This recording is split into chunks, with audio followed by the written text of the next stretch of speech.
Welcome, wrestling fans, to the PW Fan. The PW Fan is a pro wrestling podcast created by fans for fans. And we appreciate you joining us and being back with us for episode 34. Sorry we had to take the week off. We had a lot of things going on. Andy had to move. But we did go to Dynamite, and we saw Rampage too. It was awesome. We're going to get into that today. But before we get into that, let's do the introductions. I am your host, the old school wrestling fan, collector, barber, musician, talk wrestling, Tim Gilbert. And I'm your host, the Architect of Pro Wrestling Podcast, and your favorite Funko Pop collector, also your host, Andy. No-selling wrestling indie fan and football lover, Jeremy. Okay, well, today we are going to be talking about AJ Styles and Finn Balor uniting. We're going to be talking about our AEW experience, as I previously mentioned. We're going to be talking about Backlash, which I thought was a great show, and more. Before we get going on the show, let's take care of a couple of social media things. Let's get it out of the way here. All right, one, Twitter and Instagram at the PW Fan. That's pretty simple. Head on over, give us a follow on both of those platforms. Go to our YouTube channel. We have all the backlog of old episodes, a bunch of video content. Yeah, we'd appreciate a sub if you could. For t-shirts, go to prowrestlingtees.com/the PW Fan. All right, well, let's get the show started. Andy, I'm going to pass it over to you, buddy. Let's get going. Alrighty, before we get into the actual shows of the week, I wanted your guys' opinion on this new AEW show that apparently is going to be coming out. The description for it is, AEW's top performers are ushering in a new behind-the-scenes wrestling series like no other. Every episode will track our core cast on the road at AEW events as they try to hold onto the titles they have or win back the ones they've lost, with everything culminating at the biggest pay-per-view event of the year. That's pretty much it. There's more to it, but they threw out a couple names, potential names for the show, so I wanted to know what you guys thought. One of the names is Friends and Enemies, Fight to the Finish, To the Mat, To the Top, Road to the Belt, Breakout, Grit and Glory, All Access, The Climb, On the Ropes, and Uprise. But yeah, so there's apparently some new behind-the-scenes show coming, which, if you thought kayfabe was even around anymore, that's completely out the window. Yeah, I'm not a big fan of any of those names. I guess the one for me that I'm like, okay, I guess that's okay. Well, that To the is Top so isn't bad. I wouldn't put anything generic. with Rhodes in it because they already did a Rhodes to the top with Cody. Yeah, I'm gonna go. That's true. I forgot. Uprising or whatever, because it's like the most. All Access is Yeah. simple, Yeah. and it's straight to There's the some point. intrigue there though for like normie people. It's like, oh, what is it? It's wrestling behind the scenes. It's pretty easy. Yeah. So, yeah, that's kind of the only thing that doesn't have to do with the actual shows this week that I saw was going on or announced and talked about. And so we never really talked about it even in group chat or in person during our Dynamite. I always kind of like the behind-the-scenes shows, though, because even though I know it's probably scripted because they can't do it totally behind the scenes because probably give some stuff away, but I just think it's cooler to see like the wrestlers just walking around backstage. Like those parts that on the Cody show. Yeah. Like those parts that on the Cody Even show like, were kind of interesting. Don't make it so scripted like that. And also maybe not have Cody and Brandy might help not make it so bad. Yeah. So That being said, let's get into Raw this week. So this week we had Backlash, and like every pay-per-view week, some of the WWE shows, and AEW does it too. It's all kind of take-home or go-home shows, I should say. There were a few things, though, on Raw I wanted to talk about. So in regards to Edge and AJ's match at Backlash, AJ had a match with Damian Priest, and if AJ won, Damian Priest was barred from ringside. AJ did win that match, so Damian Priest will not be at the pay-per-view, which has already happened. But Edge and Damian started attacking AJ afterwards, and out comes Finn Balor to save AJ. They do a nice little too-sweet afterwards in the ring. Really cool moment if you know the history behind all that. How do you I guys think feel that's a great about it? pairing. At least they're doing something with Finn now, like something worth doing. Because like they usually just throw him in like the U.S. title match or the Intercontinental, so it's nice to see. Yeah, I'm so happy to see both these guys at least doing something because I don't know. I was not a fan of the whole Omos and AJ pairing. I get that why they did that. They needed AJ to give him that rub and kind of like give him that star quality. But now that AJ's back to being a singles competitor, man, I love it so much more. And we'll get into the match later that he had with Edge. But yeah, it was cool to see Balor and him paired up again, doing a little throwback to the Bullet Club, because both those guys at one time were like the real Bullet Club leaders when I feel like Bullet Club was at its no, that's not true. I was going to say its biggest point. The biggest point, the Bullet Club, was probably when all the shirts were in Hot Topic. But right. But and That was so when if Kenny we're was being running. fully transparent, however, I just think in my head the original guys are obviously Finn because he started it, and then I just thought that was really cool originally when AJ went over to Japan and kind of had this new, like, he kind of did he brought his dark emo TNA persona in Japan and kind of like leaned into it more, almost like an anime character. He kind of like had this cool vibe to him. I really liked it. So I always think of them as the two main guys. I'm excited to see what they do with them. If they do being the anything. better at this point. God, man, if they actually teamed them up, and did like a super team, like freaking Mox and Danielson, like they should Yeah, that should freaking wreck everyone. But who knows? Okay, so after that we had a Miz TV segment with Mustafa Ali, and the week before, Ali had returned. We were supposed to talk about it last week, but I had my movement stuff. So yes, Mustafa Ali returned last week after being off of TV for months and months, and he wrestled The Miz and defeated him.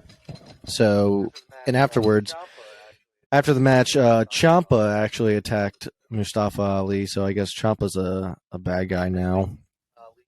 But this week, Ali was on Miz TV, and and Austin Theory ends up coming out and says something about how Ali wants, Theory's title, and he has to earn it. In order to earn it, he apparently has to wrestle Theory and Miz in a handicap match. Which, Jesus, the guy just got back and you're already just basically burying him. Obviously, though, he loses that match to Theory and Miz, and then afterwards, Ciampa attacks him again. So poor guy, man. One in his release last week, Miz said something to him like, "I'm going to make you wish that you got your release." So they're talking about the complaining on Twitter. They're bringing it all to the surface during whatever it is that they're doing with him. But yeah, guy just returns, gets attacked 2 weeks in a row, gets one win over the Miz, and then gets crushed in a handicap match. Yeah, it's kind of like whenever they used like some real life stuff like that. Like this time, I feel like they went too hard the burying part. Like let him have a little bit. I know he kind of buried like WWE, I guess itself, because he wanted the release and he talked about all the stuff. But yeah, I mean it's kind of like rough. I'm gonna bring him back and like I guess you get the sympathy for the babyface, but that's about it. Yep. Also, speaking of returns, since we didn't cover it last week, Asuka returned as well in the same night, and she is now feuding with Becky Lynch. Pretty much, when Becky left, she handed Asuka the title, literally, and now they're feuding.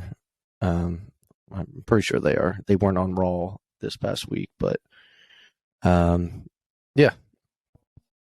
So last thing on Raw I want to talk about, it was a Seth Rollins appreciation night. There was or at least in his mind there was a segment about that.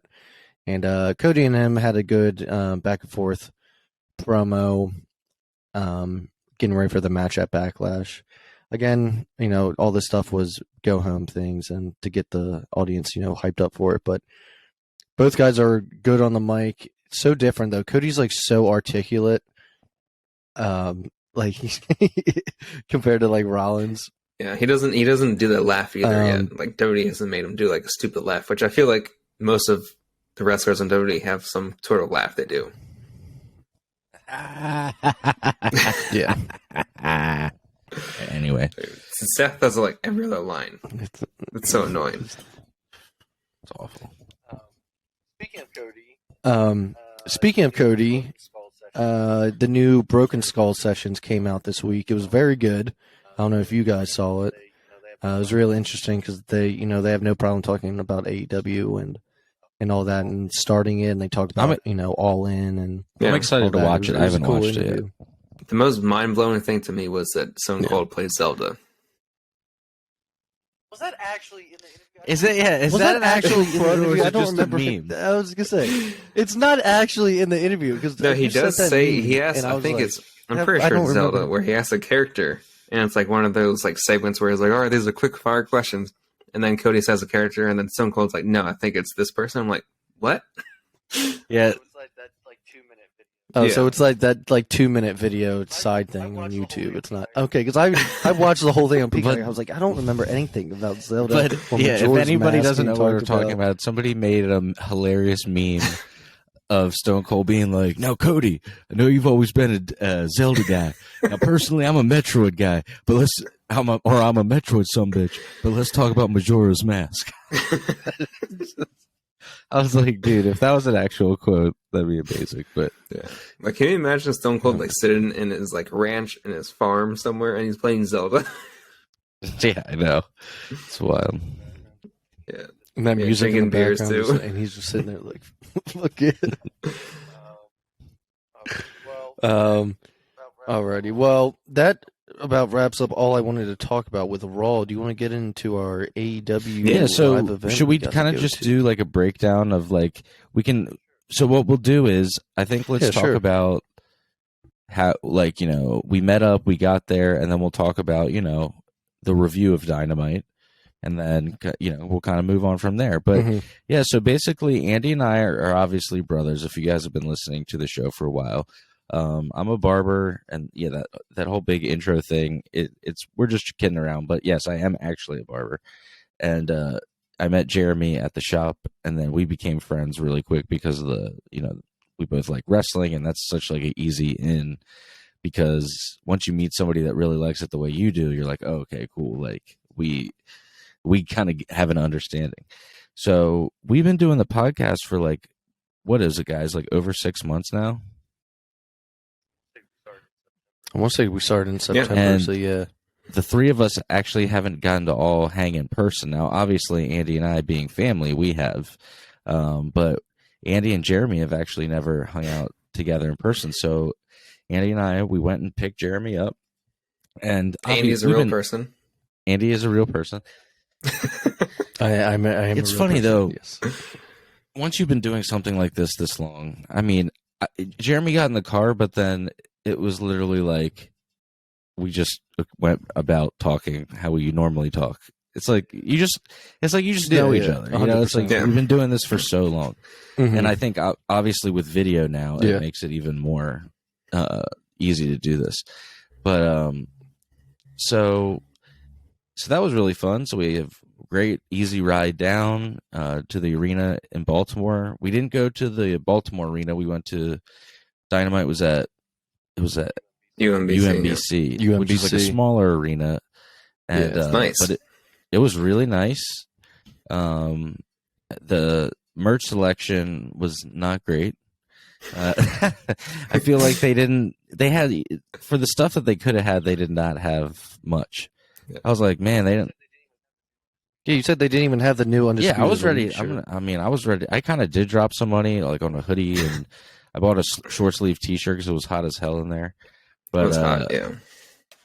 Because I went in with a long sleeve, and I was like, what am I doing? But yeah, there was a couple shirts I was looking for that I was like, oh, interesting. They don't have them. But I'll let somebody else talk. Andy and Jeremy, why don't you guys both give a little bit of recount of your time? And so the show started at 7, and they started with Dark. couple matches there, and then they had one. It ended with one match that was You know not what aired. I actually looked that Dark. up afterwards, like why they said that. So they told us like when Dark was going on there, they're doing the usual show, and then for the last match, for some reason, they were like, "All right, this is special to you guys because we're not filming it," and we're both like, "Okay, that's weird. Like, why would they not film it?" Yeah, This was the Nyla Rose show. match, right? And apparently their power actually went out for like all the equipment during that time, but they managed to fix it before Dynamite even started. Interesting. So they really didn't film it. So yeah, that was like the first hour. We got to see like Dark Order. I mean, I think it comes on today or came on today. The Dark did, but yeah, we had like a Dark Order was the opening match, I believe. There was a women's match. I think it was Abaddon. Abaddon wrestled some lady with a crown. I forget her name. And yeah, we had the Nyla Rhodes Dark match. We might have had another one. I'm not sure. But that was fun. And then it went straight into Dynamite. They did the whole countdown for us. Justin Roberts. Dude, Justin Roberts is amazing at his job. He's great. Justin Roberts is great. Yeah. Like he did that the entire a 4-hour basically show for us there. Yep. He's talking the entire time. Just, trying to buy time in between. Yeah. So, let's just get right into, the opening match of Dynamite, after the pyro went off. It started with Jeff Hardy versus Bobby Fish in an Owen Hart qualifier. Two guys that I've never seen wrestle each other. I don't know if maybe they did on the Independents at one point. But I'd never seen them, on TV especially, ever wrestle one another. I enjoyed the match. Maybe I had blinders on because I've always been a big Jeff Hardy fan. But one thing I remember about the match, which doesn't really have to do with them themselves, everyone started looking around and we're like, what are these people in the audience looking at? And I had to look at the guy's phone next to me and see what he was filming, and it was Sting and Darby up in the rafters. Way up there, and there was like a big light on them. But like, you see all these people looking to their left, and I'm just like, we were all just kind of like, what is going on? And then I had to point them out to you. Yeah. So that was kind of cool to see, classic Sting in the rafters. But there was also no like jumbotron in the middle, so you couldn't. There's no screen for showing like what people were looking at either. So people it's only the front Titantron is the only screen you get. Yeah, but that was pretty cool. I just wanted to add in before we move on. I actually had thought about this today, that the way that we all actually got to cheer and like have fun at this show is, well, the only other time I was going to say the two best wrestling shows I've ever been to were actually at this arena. And I saw Full Gear live in Baltimore, and it was fun and it was great. Crowd just made it weird, but it's a hardcore crowd. And Andy and I went and saw Ring of Honor. It was Best in the World. That was super fun. Best in the World. I don't know. Yeah, that was a super fun show. And then this one, it was fun. We got to cheer, and like the fans were cheering along. And I just was thinking, one time years ago, I went. Actually, Andy was there. For whatever reason, he doesn't remember being there. But we went to Extreme Rules. We went to Extreme Rules 2010, and it's like you want to cheer, and I want to feel like comfortable enough to get into it. And it's not like that I care what people think, but I like looked around, and the only people that were up and cheering were like seriously like 9-year-olds, and it just made me be like, like I don't know. It just made me feel like some kind of weird way about it. Like it kind of like ruined it for me, and because I didn't feel like there were other fans like there that liked it the way I did. Like I'm like looking around the place, and there's definitely less kids at an AW show. Yes, and everybody there is like having fun, and like everybody's into it, and it's not like nobody's judged for being into it. It's cool. I had a good time. There's a couple of people behind us, not the guy who got drunk in the first 10 minutes, but the other people behind us. who were like really into it, and like it wasn't like they were like either making fun of it or at all. They were like actually into it because they liked it. It was like kind of nice to be like around people like that. Yeah. Yeah, there were definitely some characters at that show. Yeah, but like even like people's like, you know, some people brought their like girlfriends and stuff, and like the girls were like having fun and were into it. Yeah. Like, you know, nobody was like, I don't know. It felt like a different vibe than when you go to a Raw, and sometimes the people there just got tickets because it's like something to do in town, and it's like it's almost like they like treat it like a big joke, and it's just like cringy, and you're like, I don't want to cheer because then they like look at me like I think it's like real or something. I don't know how to describe it. Yeah. I think people get what I'm saying, but it was nice to watch it with other like-minded fans who we know what we're watching. We just want to get lost in the moment and have a good time. You know what I mean? Yeah. Well, I also want to point out that you know who started the show was Adam Cole. It's either Cole or Punk who starts the show. Yes, Adam Cole came out on commentary, and Fish came out with Kyle O'Reilly. But the winner of the match was Jeff Hardy, so he moved on to the tournament.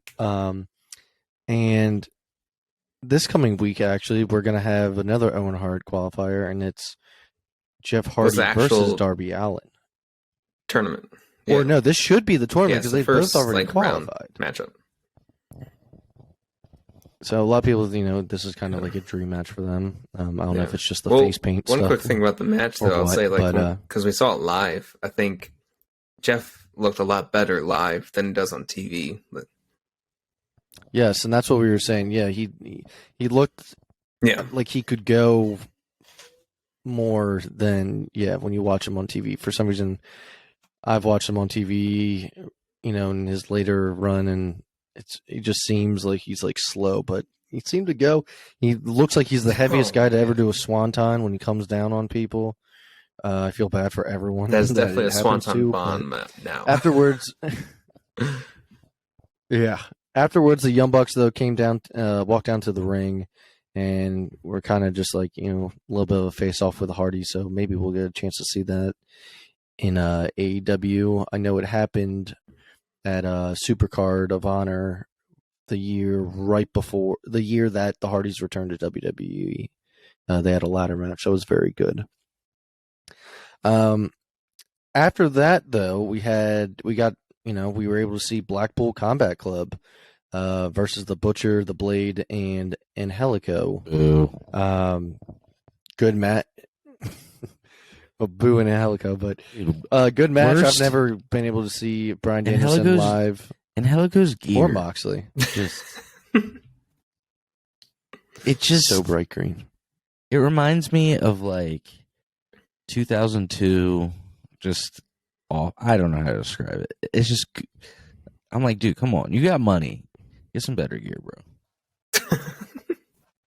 Yeah, at least one half of the tag team's gone. Jack Evans no longer with AEW. Dude, how is Angelico still hanging on? I don't understand. I don't know. He's probably not going to get re-signed or whatever, but when his contract's up. But yeah, Wheeler Yuta is super over with the crowd. People love him. But yeah, winners were Blackpool Combat Club. It was just cool to see them live. All these people was really and cool Regal too. You know, and Regal was out on commentary. Anything you guys want to say about that match? I just thought the entrance was cool to see live for especially Moxley. Yeah, Mox came out, you know, through a door on the floor by the stands. So we had Ward. I'm not going to say anything about any backstage stuff because I don't know what was shown on TV compared to us. And half the time the crowd's loud and we can't really hear what they're saying backstage. So if there was any segments in particular. Well, I did watch it back one time after we saw the show. And there was like an FTR segment backstage. And I was like, I don't remember seeing that live. Yeah, well, I was they like, weren't you're not on the show doing this. And neither we didn't get Punk, we didn't get FTR. So after that, we had Wardlow versus MJF's mystery opponent. Wardlow came out to no music and That handcuffed. was a segment of the night. And then MJF came out and basically saying, "Piggy, here's your next opponent," and it's who we thought it was going to be. It is W. Morrissey, aka or formerly known as Big Cass. That dude's freaking Giant. tall. He's in super good shape now that he's like sober.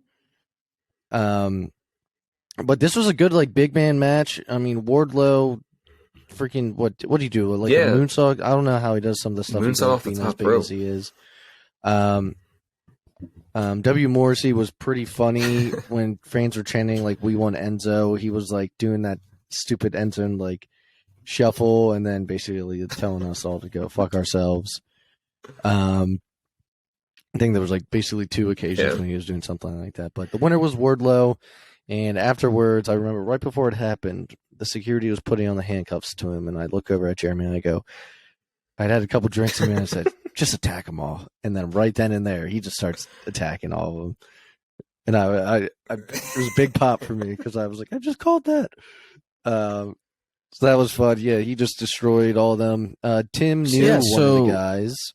That was let's part talk of the about security. that. There is a wrestler named Bro Keller who he does like indie stuff right now. He's on MCW. Obviously, he's doing extra work with AEW right now, and apparently had a match on Dark in like a 6-man tag.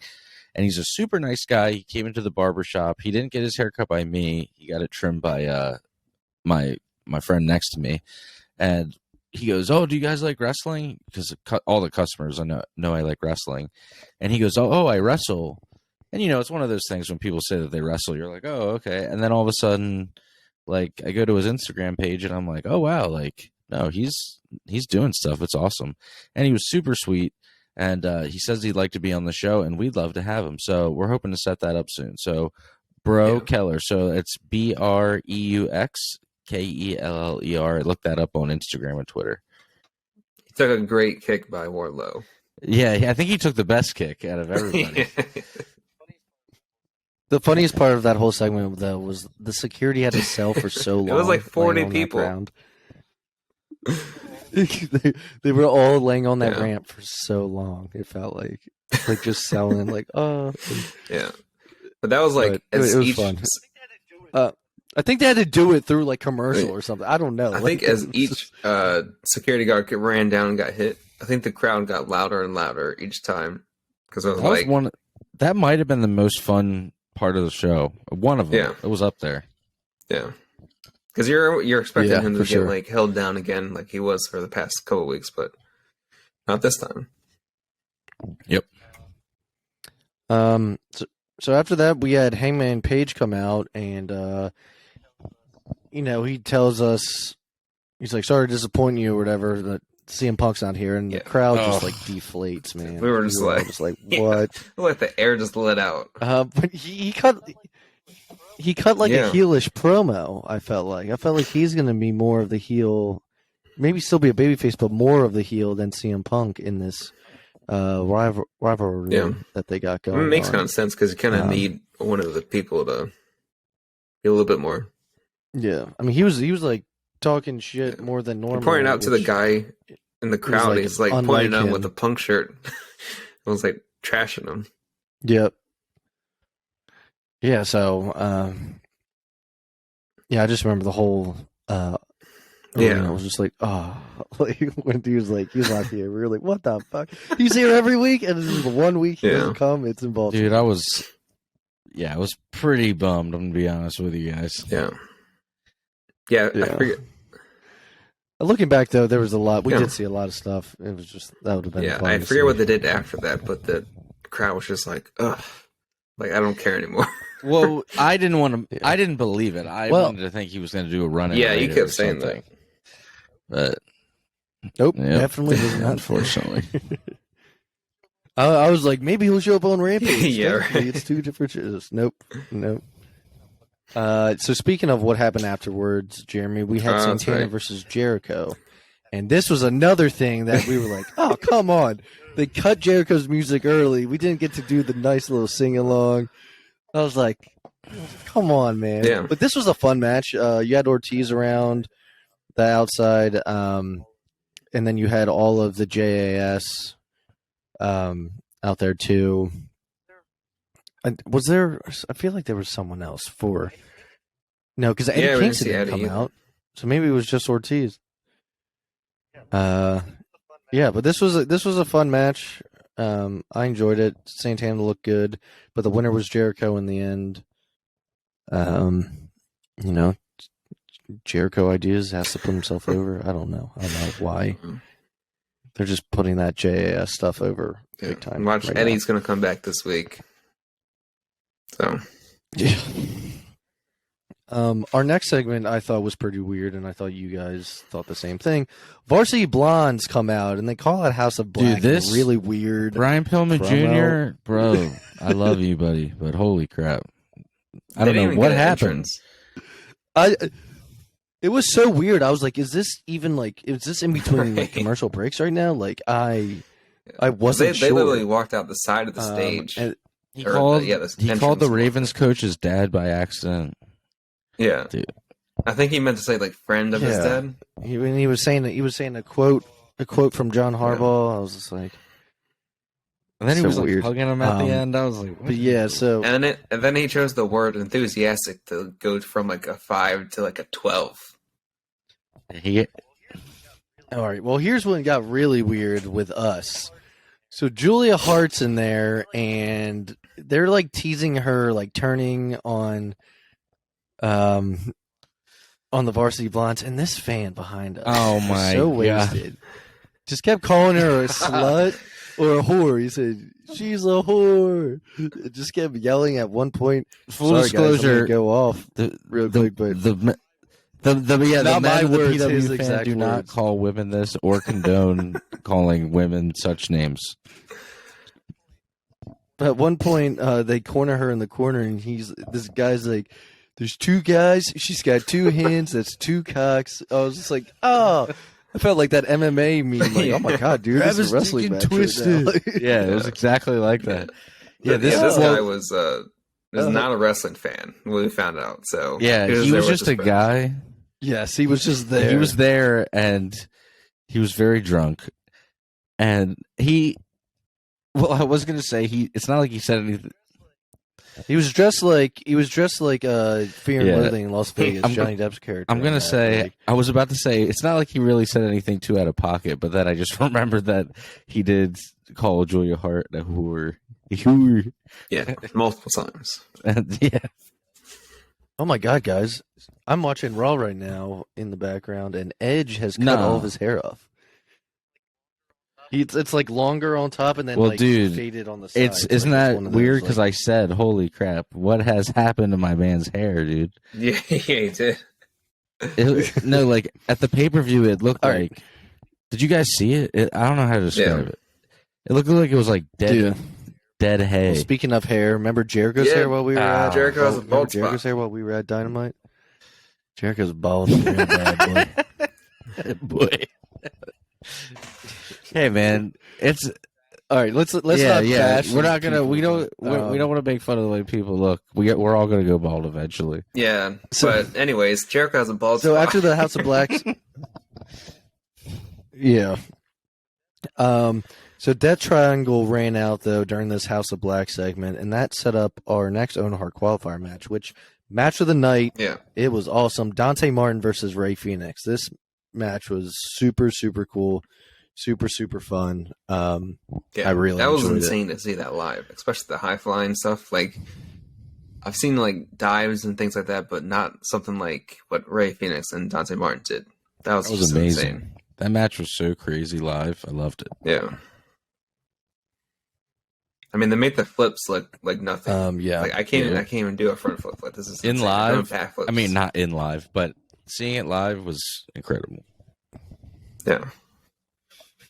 The winner was Rey Fenix, though, so he is moving on to the Owen Hart tournament.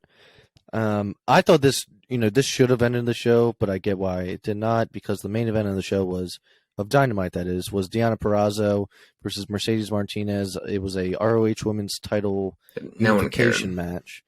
And the winner was Mercedes Martinez. Now, I don't know if this match was just, okay to me because of the match I just saw. Looking back, I'm not sure. But the winner was Mercedes Martinez. She is now the undisputed ROH Women's Champion. I think that match should not have followed the Phoenix and Martin match. This was just so slow. Compared to like the match before that, and also no one cared until the finish. But it was 4 titles, so I got it. Exactly. So that wrapped up Dynamite. SmackDown this week, I literally wrote the word nothing. I watched it today. There was nothing that moved anything forward. I guess I will say, because we weren't able to meet last week and talk about SmackDown, it got the main event, or maybe it wasn't going to be the main event, but the tag team unification match got changed to a 6-man tag. Bloodline with Roman Reigns against RK Bro and Drew McIntyre. No titles on the line. It's just a 6-man tag match, and that is the main event of Backlash. Before we get into Backlash, though, let's talk about Rampage. The only thing I thought we should all talk about was the Hook and Danhausen segment, because this was so fun to be at live the best for this segment part. For Rampage. Hook won a match against, what was it, JD Drake or something? Yeah, and it was a big guy, and definitely allowed Hook to throw him around. But afterwards, or actually right before his match, I want to say, Mark Sterling and Tony Nese challenged Danhausen next week to a match. And so after Hook's match, Danhausen comes out, he's cutting a promo. The crowd starts chanting Hookhausen. He says that basically we made that up. But he asks Hook for his help next week to be in his corner. Hookhausen that sounds good. And he gives him a bag of chips as a peace after offering. Hook pushes him down. That was like Hook, seeing Danhausen live. That was just hilarious to me. Like, I was laughing the whole time he was talking. It was so good. I love Danhausen, I couldn't help it. And this is coming from a guy, and I know that we're an audio and video podcast, but this is coming from a guy that's wearing a Jim Cornette shirt. So normally all the joking ha-ha stuff is not my thing, but dude, Danhausen is hilarious. I don't care. That guy, he's on to something. I don't know what it is, but didn't he say something like, when he first came on, he's like, he just annihilated the Super Full or whatever he said. Yeah.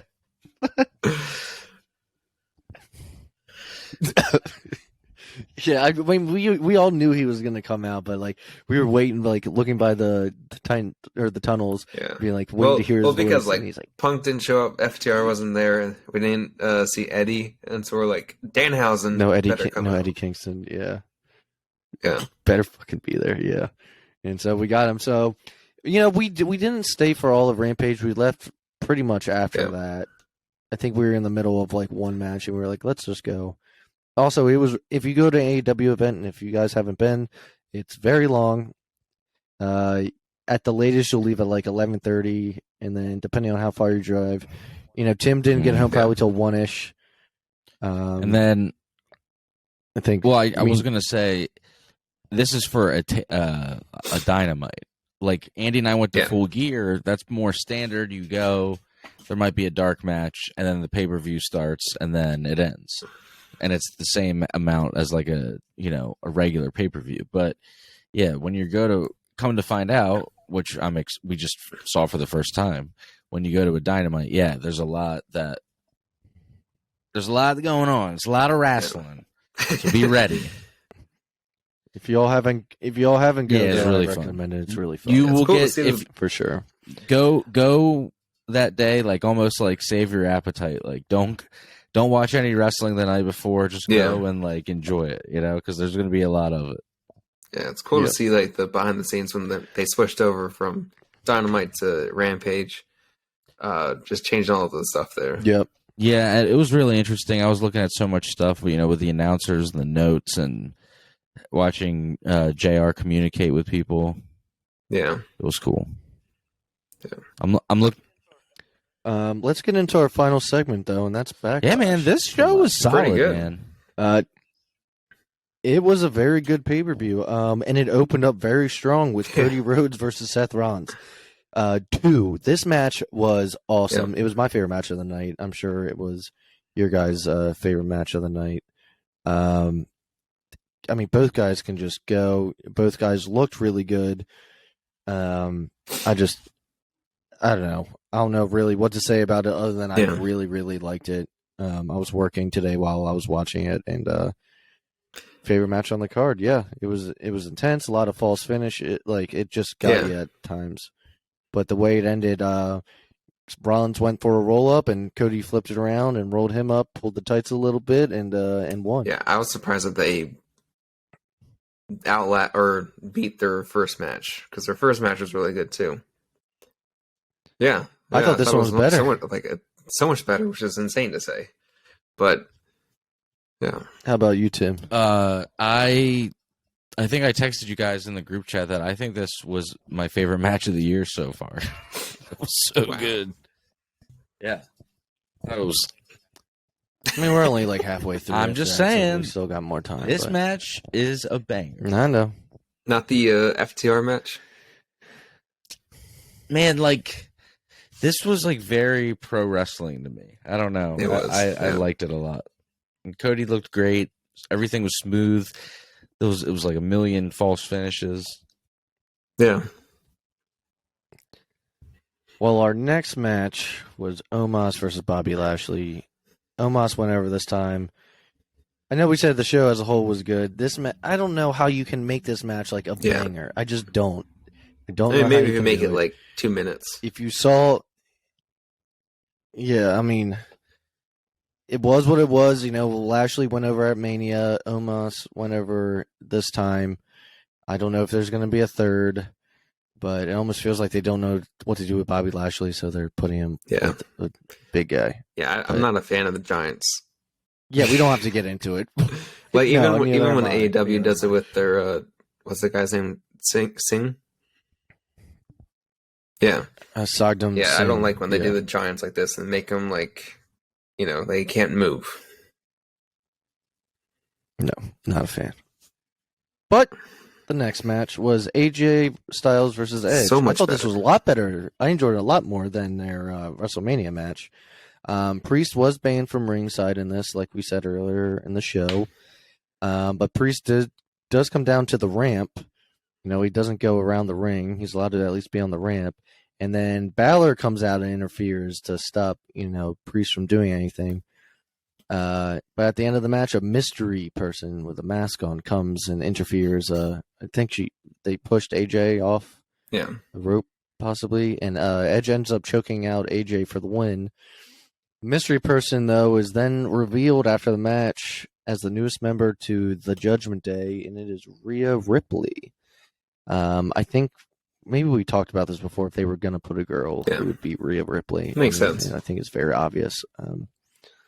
But now it's an official, I guess, a 3-person. You can call it. I think it's a good fit. Now. Yeah, I think it's a good fit. Yeah. She's even more goth now. And Damian Priest and Rhea are like actually really good friends in real life, so the chemistry of them being part of that group will probably be good. I think it's logical. It makes sense, and I'm sure Edge had a lot to do with the picking of who's in his. It is very House of Black. Yes, but what came first? The Brood, and Edge was. Well, here's the thing: we don't know if Edge had this idea for a while, and then House of Black thing, and then he could have been like, I'm still going to do mine anyway. Yeah. When he comes out, they have it set up to where the wings in the background make it look like he has wings. The way he's walking. Do you like his entrance? Like when he just did his entrance with those two on Raw, where like those two come up on the side, and then he comes through the middle. You like that, or do you like House of Black? Yeah, I think House of Black. I think he burned his hair on those fire entrances, bro. Because there's no other explanation for how this man went from having like thick, long blonde hair like a year ago, and like last night before he cut off all of his hair, or on Sunday night, dude was like, I was like, dude, what? I mean, I'm a barber. I'm like, what happened to your hair, dude? If anybody, I don't know, man. His hair at the end of matches lately has just looked like. but that's what I'm especially at the saying. end, it's I just looked think, bad. I think during those fire entrances, he singed like all of his like long hair, and like that's when it dries. That's what it does. Like this dude, it looks like Could be. like burnt hair when it gets like all like rough and coarse. Well, the man's got a nice haircut now. I don't know about Nice, that. I just slick saw it. It back looked like a fade. troll doll. It was like standing straight up. It's got to be You need better some- than what he had. Edge, you need a firm hold pomade, boss. Maybe something with some shine. You know, instead of having the dry look. Yeah. Just saying. All right, let's get into our next match, which it was my second. I don't know. I like the main event too, but Charlotte Flair versus Ronda Rousey, I Quit It was match good. was very Yeah. good. They beat the shit out of each other, but the winner in the end was Ronda Rousey with an armbar that she wrapped around Charlotte, who was wrapped around a chair. And after the match, backstage, she said that Charlotte broke her radius, so she's going to be out. I mean, truth is, she's going to take some time off. I think she's going to go get married, try. and she'll be back. And if it is, with a broken arm, it's going to be a couple months, so she'll be gone for a little while. And Ronda has never held this belt before. She's held the Raw Women's Championship, so could Ronda hold it again like she did before, all the way up till Mania next year? I mean, probably, if they're investing in her. I think it's and good her that Charlotte's character. going to take a break. I mean, she's the best. But it's like you got to be missed a little bit sometimes, you know? And isn't she also like a 15-time champion I already? think so. Right. It's like take her easy, boss. Yeah, 13, 14, I don't know. Yeah, she's going to surpass she's her like dad. been here like For 6 sure. years. Yeah. I mean, she's great, but yeah, it just goes to show how much flippity flop, how much flip flop they do with the title. Flippity flop works. Flippity flop. We're gonna call that flippity flop now. Yeah. New shirts coming soon. Our next match, which is like the cool down match, was Madcap Moss versus Happy Corbin. If you've been watching them, it was exactly what you thought it would be. Madcap Moss, of course, had to go over, or else this whole getting betrayed thing was for nothing. So Madcap Moss did win. Again, sometimes I can't tell if the crowd is actually pumped or not because I hate WWE that. pumps in I hate that. cheers. I need a natural reaction. Just let me know. But every Yeah. cheer sounds the same, so I'm just like around my head, like The best part of did they this like it? I match don't know. was I don't at the hate- end when McAfee was just like calling Corbin like a dumbass, and he was like, "Look at this guy." He was like, I forget what he said, but he was just ripping him apart. Oh yeah, we forgot to cover one thing because I know we're wrapping up the show, and I think it's important to bring up because I know other people heard it.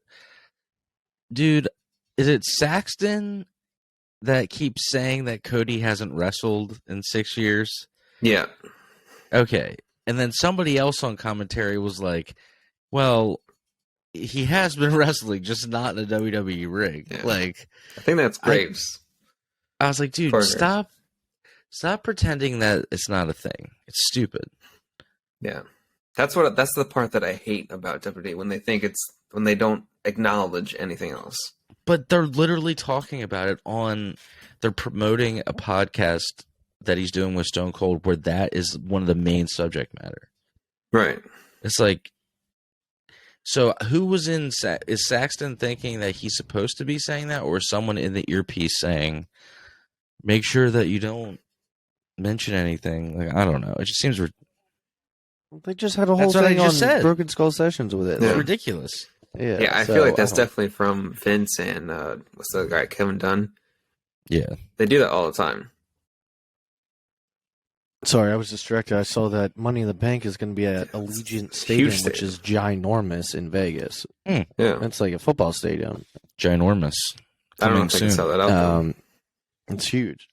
I mean, it was Cody that was promoting it, and they show him on like the football field promoting it. And I was just like, I'll just what the say hell? Cody Money in the Bank by himself is not going to sell at that stadium.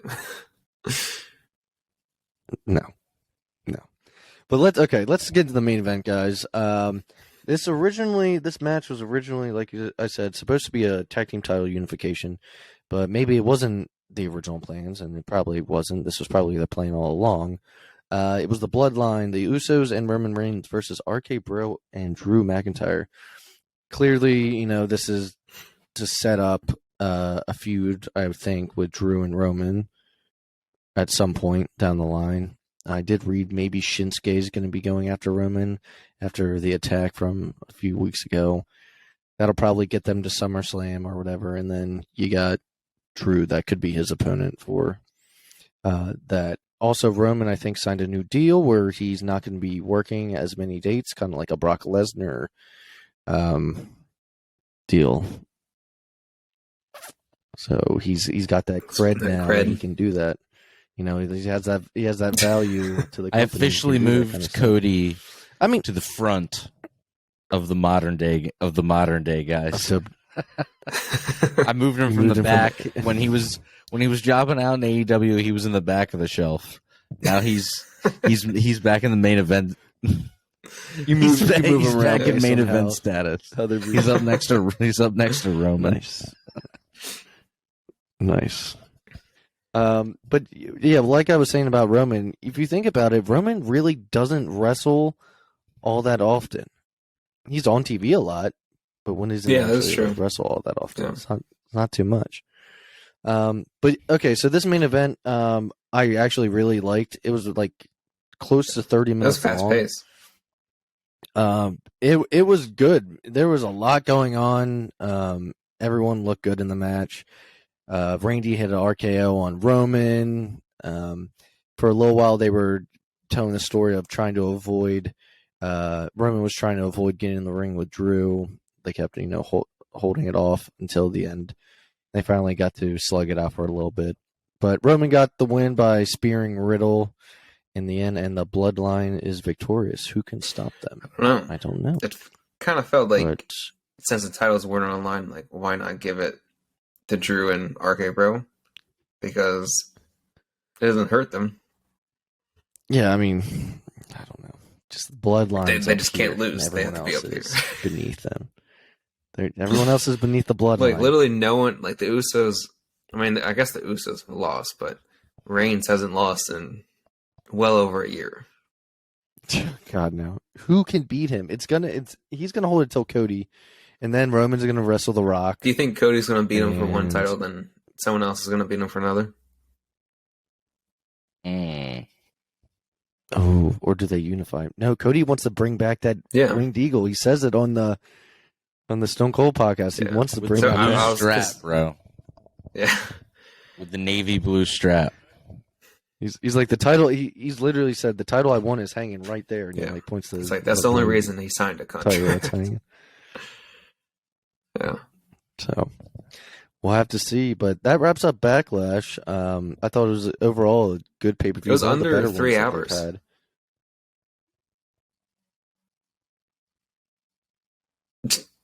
said it was under 3 hours. What'd you say? Like, I felt like that was a lot of what's wrong with pay-per-views. They always last so long. So this one was quick and it was good matches. All the matches were good. Yeah. Yeah. Yeah. So now everybody knows.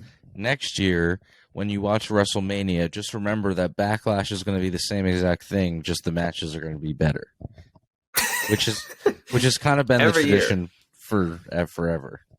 Yeah. But yeah, that about wraps up the show. Again, appreciate you guys. Seriously, thank you so much for listening every week. Sorry we had to take a break. Sometimes life happens. But we will be back next week with episode 35, where we talk all things pro wrestling here at the PW Fan. Have a great week, everybody.